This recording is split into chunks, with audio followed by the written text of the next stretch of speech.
একদিন বাড়ি ফিরতে অনেকটা রাত হয়েছিল। বাবা বলেছিলেন, এ কি বেয়াদবি, যতদিন আমার বাড়িতে আছো এসব একদম চলবে না। বিয়ের পর একদিন শ্বশুর বাড়িতে নাচ প্র্যাকটিস করছিলাম। শ্বশুর মশাই এসে বলেছিলেন, এ কি বেলেল্লাপনা, আমার বাড়িতে এসব চোখের জল দেখে বলেছিল, চিন্তা করো না, আমি বদলি হচ্ছি, শহরের বাড়িটা শুধু আমাদের হবে। নিজের বাড়ি পেলাম, মন খুলে সাজালাম সে বাড়ি। একদিন হঠাৎ দেখা হলো মিষ্টির সাথে, ওকে নিয়ে এলাম নিজের বাড়িতে। শেষে স্বামী বলেই দিল, আমার বাড়িতে এগুলো আমার একদম ভালো লাগে না।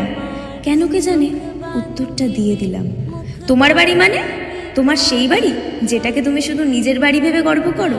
এ বাড়িতে আমারও সমান অধিকার আছে তোমার মতো। তোমার বাড়িকে ঘর আমি বানিয়ে তুলেছি, ঘাম রক্ত ঝরিয়ে।